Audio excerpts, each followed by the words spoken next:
Hello বন্ধুগণ, তোমরা সবাই কেমন আছো? আশা করছি তোমরা সবাই ভালো আছো। আজকে তোমাদের একটা রেসিপি তৈরি করা দেখাচ্ছি, শিলং মাছের রেসিপি। এখানে 750-800 মতো শিলং মাছ নিয়েছি। আমি গ্যাসটা জ্বালিয়ে দেবো। এবার আমি কড়াইতে তেল দেবো, আলুগুলো ভেজে নেবো।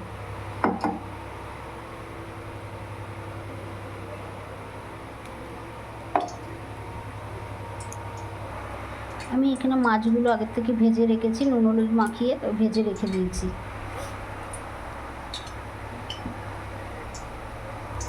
তোমরা যেইভাবে বোয়াল মাছ রান্না করো সেম প্রসেসেই তোমরা এই শিলং মাছটা রান্না করতে পারবে। তো তেলটা গরম হয়ে গেছে, আলুগুলো আমি ভেজে নেব।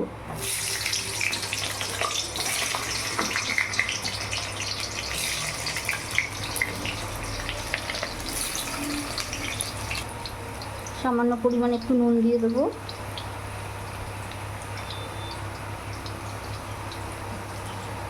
এক চামচ মতো হলুদ গুঁড়ো দেবো।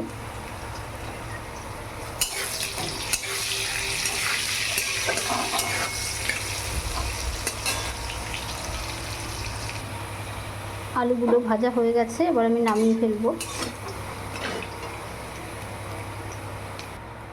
আমি আর তেল দেব না, আলু ভাজার তেলেই আমি ফোড়নটা দিয়ে দেবো। এক চামচ মতো কালো জিরে দিয়ে দেবো।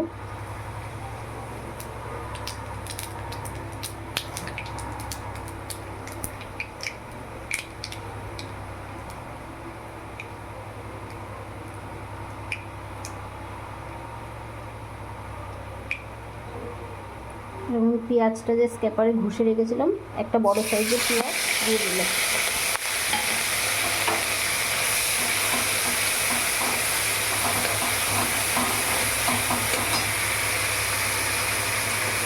সাত আটটা মতো লঙ্কা দিয়ে দিলাম।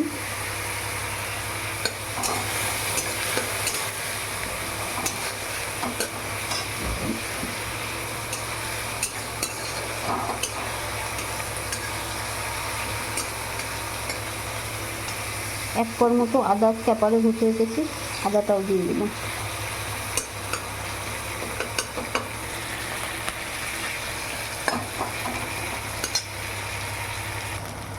পেঁয়াজটা আমার ভাজা ভাজা হয়ে গেছে, এবার একটা টমেটো দিয়ে দেবো।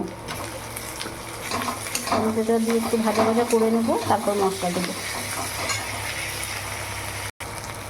এবার আমি এক চামচ জিরের গুঁড়ো, চামচ মতো ধনের গুঁড়ো দিয়ে দিলাম, আর একটু দিলাম। দিয়ে মশলাটা ভাজা ভাজা করে নেব।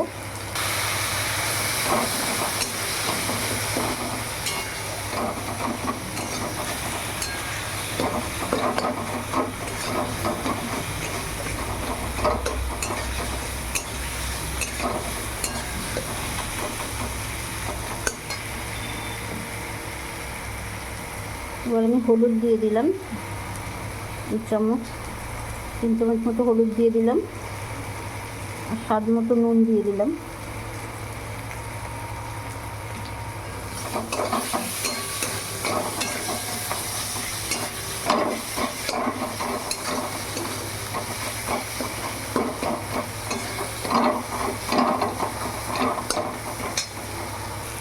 মশলাটা আমার ভাজা ভাজা হয়ে গেছে, এবার আমি জল দিয়ে দেবো।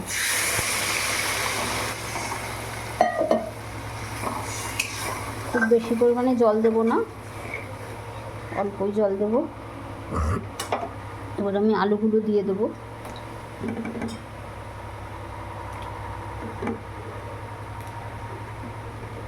মাছটা ঝোলটা ফুটে উঠলে তারপর মাছটা দেবো। ঝোলটা ফুটে উঠুক, তারপর মাছ দেবো। তো ঝোলটা ফুটে উঠেছে, এবার মাছগুলো আমি দিয়ে দেবো।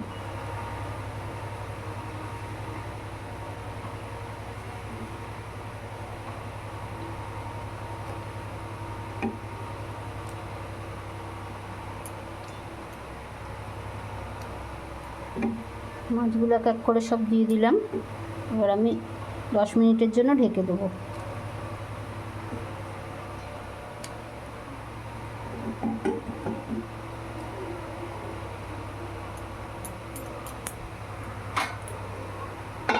দশ মিনিটের জন্য আমি ঢেকে দিলাম। 10 মিনিট পর আমি ঢাকনা তুলব। 10 মিনিট হয়ে গেছে, এবার আমি ঢাকনাটা তুলে দেবো। দেখো আমার মাছের রেসিপিটা তৈরি হয়ে গেছে। এবার আমি নামানোর আগে একটু গরম মশলা দেবো, তারপর নামিয়ে ফেলবো।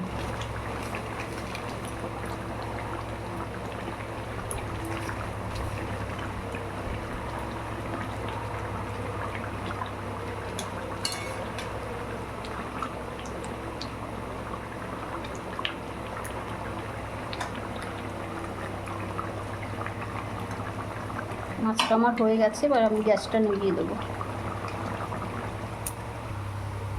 দেখো আমার শিলং মাছের রেসিপিটা তৈরি হয়ে গেছে। তোমাদের যদি মাছের রেসিপিটা ভালো লেগে থাকে তবে চ্যানেলটিকে লাইক করো, শেয়ার করো, সাবস্ক্রাইব করো, ফলো করে দিও। Thank you, tata.